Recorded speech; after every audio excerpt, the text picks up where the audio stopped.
Welcome to another episode of Mike's Money Picks. Today on the podcast, we are going to be breaking down the second leg of the 2025 FedEx Cup playoffs, the BMW Championship. And we've got a course that has been played at one time before, and there's a lot of interesting stuff going on with that. So here in this episode, we're going to tell you everything you need to know about the host course itself, about the 50 golfers playing in this event, and about all the relative statistics and trends that you need to know in order to pick out some winners in DFS betting and one and done here this week. And we're going to do it all in 30 minutes or less. That is the guarantee here. That is kind of our thing when it comes to golf breakdowns, is we're going to take all this information that's out there from all these other locations, and we're going to tell you what's important, what you need to know, and we're going to do it in an efficient manner so that way you can get on with your life as quick as possible.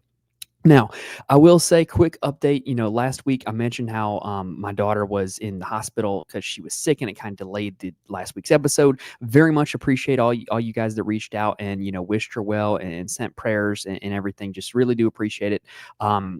The community's the best, right? And proud to kind of let you guys know that she is back home. She is well, and we're very thankful, very fortunate, very blessed that she is back at home and well. Because I know there's a lot of other families out there that if a kid gets sick, it doesn't end up getting solved in a week, and we're very thankful that ours was. So, moving on now to content. So, college football season is almost here, so you're going to want to make sure you're subscribed to the channel because we're going to be putting out a ton of college football content in addition to the rest of our golf content through the rest of the season. We've already got our college football season preview episode out where we talk about a lot of win totals, conference champions, over-unders, things like that. And once week 0 has arrived, we're going to be doing some DFS content pretty much for every slate for college football, so make sure you stick around for that. But all right, y'all, that is going to do it here for the intro. Let's go ahead and now dive into Caves Valley.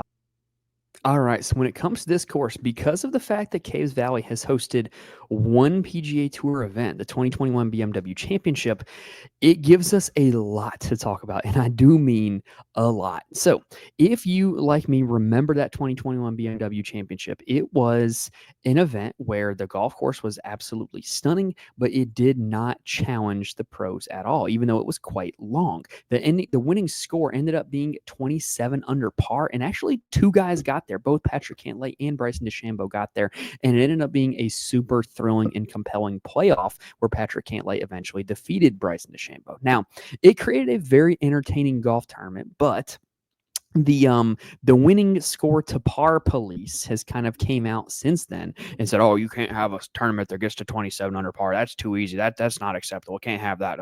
So, what you're going to have this year is you're going to have a lot of changes to the golf course. And personally, if you could not tell by that impression, I personally do not care what the winning score is relative to par. I think par is a construct. What I want to see when I watch a golf tournament is I want to see shots of high leverage by the best players in the world. And I do think that Caves Valley failed and succeeded at that because the playoff and the finish was certainly compelling, but there was not really a whole lot of threat of bogey at a whole lot of those golf holes that year. So with that being said, the winning score to par is not going to be 27 under this year. First off, what they have done here at Caves Valley is they have changed the score to par.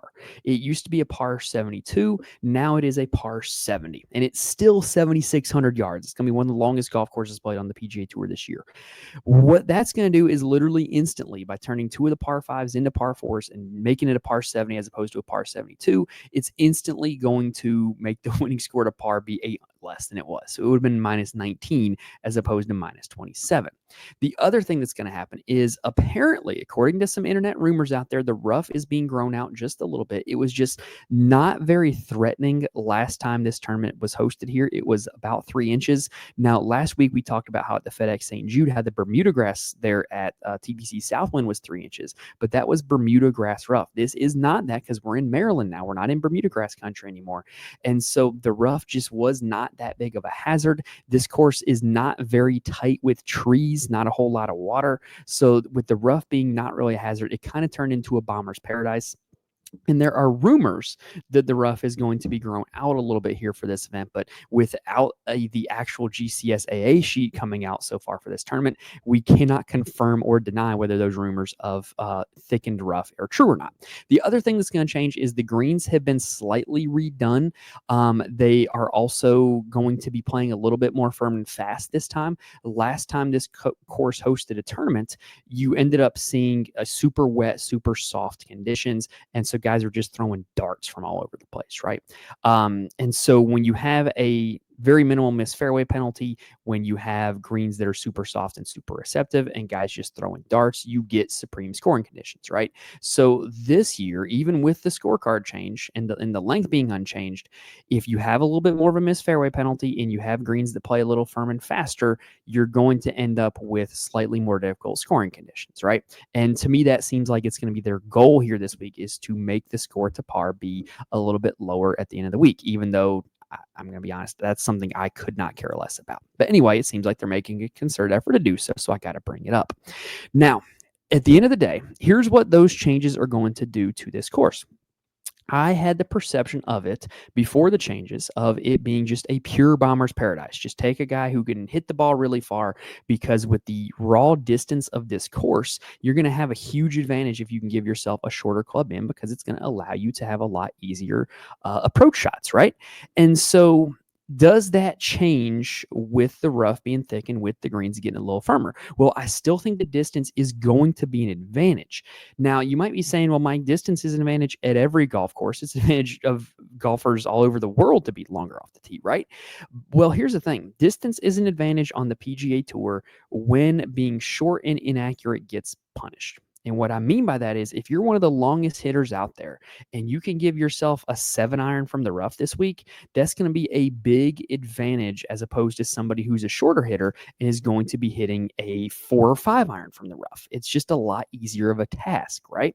And so I really think that distance is still going to play a factor, but I do think that finding the fairway and being accurate off the tee is going to also give yourself an advantage. So I really do think this week I'm really going to be weeding out poor off the tee players. If you're not good with your driver, of which you'll be swinging driver quite a lot, I do think that is going to be a significant disadvantage for you here at this course. And with the raw length being over 7,600 yards, I do think that I want guys who have extensive skill with long irons.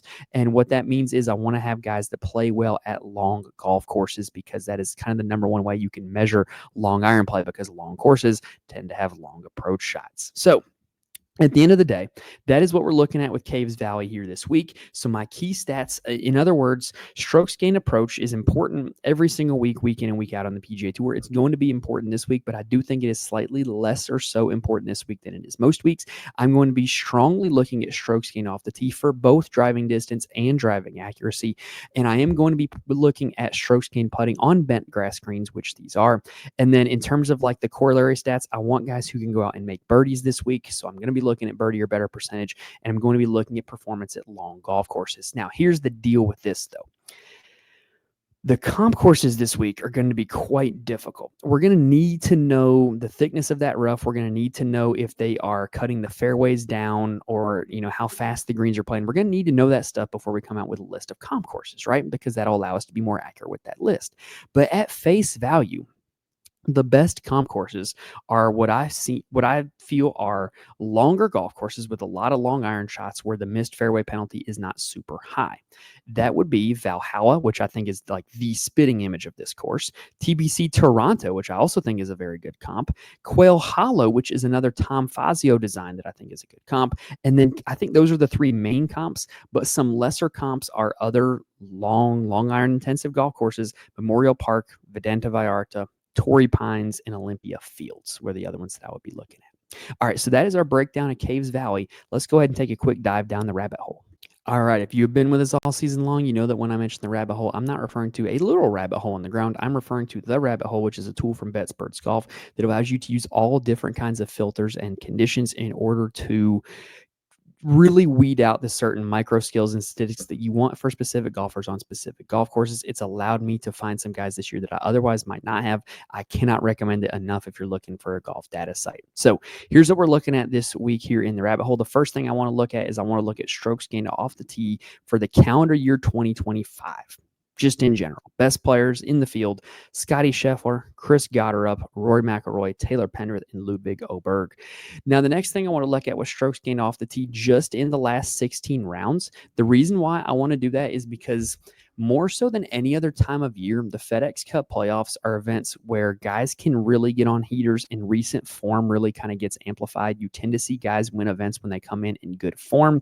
We think about a few years back where Lucas Glover won the Wyndham and FedEx St. Jude, and then Victor Hovland won the BMW and the Tour Championship, is kind of a similar concept to that, right? Like guys tend to get on heaters this time of year, so I really want to make sure I'm looking at recent form and recent trends when I'm doing any kind of modeling this week. So the best players in the field in the last 16 rounds off the tee: Chris Gotterup, Tommy Fleetwood, Ricky Fowler, Scotty Scheffler, Brian Harman. That's an interesting one. Then I wanted to look at strokes gained off the tee just on courses with thick rough, because I do think that the thick rough, with it being a distinct possibility this week, I do want to know how guys can navigate that. Best in the field: Scheffler, Gotterup, Oberg, Morikawa, and McIlroy. Then I want to look at strokes gained approach just for the calendar year 2025. Best in the field: Scheffler, Hovland, Lowry, Morikawa, Matsuyama. When you switch on over into the last 12 rounds, though, super recent form for irons, it becomes Scheffler, Schauffele, Kitayama, Matsuyama, and Cantlay near the top. Then when you look at strokes gained approach on long golf courses throughout the last 2 years, you have Scheffler, Schauffele, Connors, Morikawa, and Spawn as your top 5. Then when it comes to putting, with there being a lot of what I think are going to be important birdie putts this week, I want to look at putting from 5 to 10 and 10 to 15 feet. I think those are the two most predictive ranges for guys being able to score birdies. So from just 5 to 10 feet, the best guys in the field: Sam Burns, Michael Kim, Brian Campbell, Harry Hall, and Scotty Scheffler. When you extend it to 10 to 15 feet, you've got Denny McCarthy, Jacob Bridgman, Harry Hall, Sam Burns, and Scotty Scheffler. Then when you look at strokes gained putting just on bent grass for the last 2 years, the best in the field are Denny McCarthy, Harris English, Jason Day, Harry Hall, and Robert McIntyre. Now, interestingly enough, Scotty Scheffler in the top 10 in all 3 putting metrics I looked at. That is utterly insanity. Now, from here, I want to look at birdie or better percentage on long golf courses, because that's going to be a measure of how you can score on long golf courses, right? No shocker there. Best in the field: Harry Hall, Scotty Scheffler, Sam Burns, Jonathan Vegas, and Ludwig Oberg. Then when you look at strokes gained total on long golf courses: Scotty Scheffler, Xander Schauffele, Rory McIlroy, Collin Morikawa, Ludwig Oberg. Then looking at my comp courses that we listed out earlier: best in the field: Schauffele, Scheffler, McIlroy, Hovland, and Matsuyama.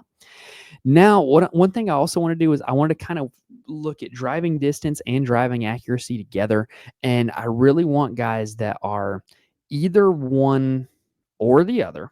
And then I'd be okay with a balanced profile, right? So like Rory McIlroy ranks first in distance. However, he is dead last in accuracy. Chris Gotterup second in distance, followed by Kitayama, Pendrith, and Oberg in distance. That's your top 5. But Oberg is the only one of those that's in the top 25 for accuracy, right? Now, in terms of guys who are good at both statistics, Scotty Scheffler is 10th and 16th in distance and accuracy. Sam Burns is in the top 25 for both, as is Sam Stevens, as is Keegan Bradley, as is Robert McIntyre. And then McNeely and Akshay are both pretty close to being top 25 in both, as is Matt Fitzpatrick. And then Corey Connors and JJ Spawn are also top 25 in both. Now, when you look at driving accuracy, best in the field is going to be Collin Morikawa, Sung J M, Lucas Glover, Daniel Berger, and Corey Connors. Corey Connors is the only one of that group that's in the top 25 for distance. And I believe we covered everybody who was in the top 25 for both. Yeah. So, like I said, I want guys to be one or the other this week. I really want to filter out guys that are not near the top or a super balanced profile in both, right? Now, when you throw all that into a custom model, what you're going to end up with here this week, it's no surprise. We knew this was coming. Scotty Scheffler is my number 1 golfer this week. Look, when Scotty Scheffler ranks out well on the putting metrics that you're looking at, it's a problem, right? Because Scotty Scheffler, his profile is just so good off the tee, so good on approach that, like, if his putting stats are good, it's just over, right? Like, he's just going to be the best golfer in the field. And when you look at what he did at the FedEx St. Jude, you lead off the tee, you lead on approach, slightly below average around the greens, still really good putting. And there's just really no nits you can pick in Scotty Scheffler's game. I thought that this course was going to be kind of a bomber's paradise when I first looked at it. But yet you look at Scotty Scheffler's wins this year. He has wins at TBC, Craig Ranch, and Quail Hollow at the PGA Championship, both of which were Bombers' paradises. I think Scotty is at a point now in his career where he is course proof. The only slight concern you could have about Scotty is the fact that Ted Scott was away from the bag from him on Sunday, not caddying for him, apparently had some sort of family emergency. And we don't know if he's going to be back here for this one, but I don't know how many strokes Ted Scott's worth. I mean, obviously he's one of the best caddies in the business, but if you believe that makes a major difference, then don't bet Scotty. Don't play Scotty in DFS. But obviously, I think Scotty is by and away the best golfer in the field, and it just he's a problem every time he's on the slate because he's just by and away the best, right? Now, looking at the rest of my model, Colin Morikawa is number 2. I'm not going to be playing Morikawa this week. I'm just not. You look at what he did at FedEx St. Jude. He was a very comfortable fade for me, and he made me a little nervous about it on Thursday, but kind of faded down the stretch for a T22. That's not going to cut it for a guy of his caliber. The approach play was there. The short game is not. And he's on his 6th caddy this year. I just don't trust his short game. And this is a course where you're going to have to make putts. You're going to have to roll in birdies. And I generally tend to prefer Colin at shorter golf courses as opposed to longer golf courses. So I'm just out on Morikawa this week. Xander Schauffele is 3. Let's talk Xander really quickly. So Xander has not won in 2025. Kind of had to start with the injury, late start, never really shined, right? Xander at his best is a guy who really excels at long golf courses because he is an above average off the tee player. He's really good with his long irons, and Xander is usually pretty steady with the putter. You look at what he's done this calendar year, and it's been everything has kind of flashed, but never at the same time. In recent weeks, it's kind of been the putter that's been letting him down even though the approach play and the off the tee play has generally been pretty good. So is Xander really going to go a whole calendar year without winning? I don't know. He's getting close to it though. And I think this is a great spot for him. I think that nobody's really talking about him. Nobody's really on him. I think he's going to be a super low owned play in DFS if you want to play him. And he does model well because of his performances at long golf courses over the years. Number 4 is a guy I love this weekend, and that is Ludwig Oberg. So Ludwig Oberg, of all the bombers, is the most accurate. And of all the recent form guys, his recent form is really good. He's pretty much the last 3 tournaments he's played gained strokes in every single category, every single start, particularly in the ball striking categories off the tee and on approach. That's what we like to see from Ludwig. If his approach play starts cooking, that's really what could really unlock him winning a lot of golf tournaments because he is a great driver of the golf ball. He can get hot with the putter. And if he does get hot with the putter, I think this is a perfect setup for him. He already has a win at Torrey Pines, which is one of the comp courses, a very long iron intensive golf course where distance and accuracy off the tee mattered. Really love Ludwig this week. Cannot stress that enough. Rory McIlroy is number 5. No real shocker there. I think that this is a pretty good Rory golf course. Also, much is being made about him skipping the FedEx St. Jude, but PGA Tour, if you don't want him to skip that event, don't invent a format that doesn't punish him for skipping that event. If he had to show up and finish in the top 50 last week just to get to this event, I bet he would have showed up. So I blame the PGA Tour for that, not Rory McIlroy personally. Anyway, you look at Rory's statistical profile. It's been great since the U.S. Open. It's been absolutely great. I'm not concerned about him taking a month off. I'm just not. And when you think of bomb and gouge driver putter golf courses, that's Rory's jam, right? And he came in 4th here back in 2021. I think this is a great spot for Rory McIlroy. Corey Connors is 6th. He was an unmitigated disaster last week. Because of that, I'm probably avoiding him. Tommy Fleetwood, 7. Speaking of unmitigated disasters, Tommy Fleetwood, whenever he has a lead on Sunday, is an unmitigated disaster. Was really rooting for him. Had him in my DFS player pool. Was hoping he was going to cross the finish line. Did not playing him. I think Tommy Fleetwood, after he gags a tournament, is generally not a pretty good play. Now, Kurt Kitayama is 8. So if you're playing DFS this week, he is going to be chalk in DFS because he just shapes up really well at long golf courses. He recently has a win at the 3M Open, which is a long golf course, and he's playing some really, really good golf, particularly with his irons. And I think that he's just going to be super popular in DFS. He's a really easy click. He kind of fits with a lot of Scotty lineups. So I think he's going to be very popular. Guys, probably going to make my player pool, but just be warned, he is going to be popular. Victor Hovland comes in 9th. JJ Spawn comes in 10th in my model. Probably avoiding JJ Spawn this week. I am concerned about his ability to play on a super long golf course like this one. Now, that is the top 10 of my model. If you want to know the final top 10 of this model, because I'm going to tinker with it all week, head on over to the Patreon, patreon.com/Mike'sMoneyPicks. Every Wednesday, I post an article where I have my core plays for DraftKings, FanDuel, and the top 10 for my model, and a full write-up as to why they are my core plays and why they're my top 10. If you want access to that, head on over to the Patreon. Also, if you're looking for more from me, you can follow me on Twitter at Mike's Money Picks. You can also join the Fantasy Corner Discord. Link is in the description for that one. All right, let's go ahead and take a quick breather, and then let's take a look at the board as a whole. All right, so thinking about this week as a whole scale, I think in terms of an outright betting this week, I'm probably just going to pick one or two guys this week, probably not do like anything super deep, just because of the fact that A, it's a 50-man field, and it's no cut, so everybody has a chance, and B, Scotty's still there, and Scotty could boat race the field. So whatever two guys I pick, I got to be willing to live with the fact that if they come in second to Scotty, that's just a bet I'm probably going to lose. Or I could do it as an each way bet, which is probably what the path I'm going to take. Is probably pick two guys further down the board and do an each way where I can get paid for like 8 places or something like that here at this event. Now, from a DFS perspective, I have a lot of beef with the FanDuel pricing this week, but we're going to focus on DraftKings. Basically, FanDuel, you can play whoever you want. Like, it's too easy. It's crazy.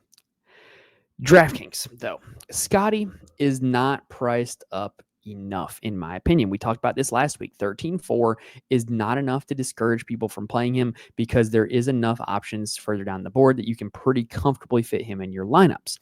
I also think that the gap between Scotty and Rory is a little bit odd. So let me talk about this in terms of a dual perspective here. I think the gap between Scotty and Rory is too big, but the gap between Rory and the rest of the field is not big enough. It's not reflective of their betting odds. It's not reflective of their chances to go out and win this tournament, right? So I do think that I'm going to be playing a lot of Rory, but I'm also going to be playing a lot of Scotty. Like, even if Scotty comes in T3 like he did last week, he was still in the optimal lineup because there's always enough 6K, 7K plays that come through that if you just find the right ones, you can still make your Scotty lineup work. And the thing is with Scotty is his floor is like T9, whereas Rory's floor is like a WD. So Scotty just gives you such a safe floor that I'm going to be playing him in an absolute ton of my lineups. I also think, and I tried this earlier today, I tried a Scotty Rory lineup together on DraftKings. I think you can do it. I think there's enough names down there that you can do it. But anyway, what I want to talk about is this from a DFS perspective in terms of getting leverage on the field. What a lot of people are going to do this week in DFS is they're going to play Scotty, and they're going to play probably one guy in the 8K and then a whole lot of mid to low 7K guys like Kitayama, McNeely, Pendrith. Probably going to be very popular in Scotty lineups, right? So one thing I would advise you doing is if you want to be different, play Scotty, play somebody near to the top, pick your favorite, and then play a few bargain bin value plays because we're going to talk about a few of them later. I do think there's some guys down there that have some legitimate life here in this tournament this week. Now, like I said, I got no problem with playing Rory. I got no problem with playing Xander. Not playing Tommy. I am going to be playing a lot of Ludwig. Now, from the rest of like the high-priced range, we talk about recent form mattering. Well, who's in better recent form than Cameron Young, coming off of a first and a fifth, driving the absolute crap out of the ball, and he's actually putting quite well. He's one of the best putters in the field in recent weeks. Will that cool off? I don't know, but if it doesn't cool off, he's very likely to turn in a really, really good performance. I also really like Sam Burns here. When you think of these bomb and gouge driver putter golf courses, Sam Burns is great at them, right? He is probably, if not the best, one of the best putters in the field. He's also one of the best drivers of the golf ball in the field. And previously, when this event was at Caves Valley, he came in 8th. So I think this is a great spot for Sam Burns. I also think this is a great spot for Victor Hovland. We tend to like Victor Hovland whenever courses are long iron intensive and thick rough. That's where he's at his best. Think about the U.S. Open at Oakmont. Think about when he won at Muirfield Village, when he almost won at Valhalla, when he has won at Olympia Fields, right? And the iron play has been spectacular over the last few months. It's just been the around the green play and the putter at times that has let him down, as well as the driver. But the thing is about Caves Valley is the big miss does not get punished off the tee. And so when Vic's been missing, he's been missing big. I don't think that that's going to come back to bite him this week. I do think that this is a really good spot for him, and that's a really, really solid price tag on DraftKings at $9,200 in my opinion. Also, side note, I think Ben Griffin and Matt Fitzpatrick, because they're like littler dudes, they kind of get perceived as being not great on long golf courses, but I think they actually are. Look back at the results of this year's PGA Championship. If you think I'm crazy, I think they're going to be under-owned in DFS, and I think they're solid plays for that reason. I also think this is a really good Keegan golf course. Great total driver of the golf ball, long and accurate off the tee. If he just catches fire with the putter, he's in great shape. I also think that in the 8K range, Harris English is going to be super popular. Long iron intensive, long golf courses tend to be where he's played well at this year, winning at Torrey Pines, coming close at the PGA Championship. But I'm kind of not buying it. Like, I think if there were a strategic like fade of chalk, I think he would be the guy that I would probably be fading this week. He really lost his irons at the FedEx St. Jude, and Harris English, normally a great putter, did not putt well there at that event either. I just think you're relying on a lot going right for English, and I think that there's guys in a similar price boat that have much easier pathway to victory, like a Chris Gotterup who just drives the crap out of the ball, like an Akshay Bhatia who's one of the best iron players in the field, or like a Robert McIntyre who just seems to be a guy that can show up and play well at any course, who's also a great total driver of the ball, who's also a great long iron player, and is one of the best putters of bent grass here in this field. Now, in the 7K range, like I said, a lot of people are going to be playing Kitayama and McNeely. There's not a whole lot I like in this 7K range in DraftKings, if I'm being honest.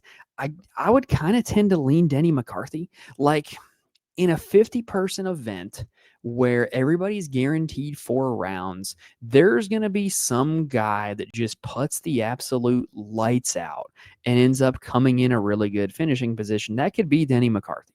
His irons recently have been really good. He's gained over a half stroke per round with his irons in 5 out of the last 6. That's really solid.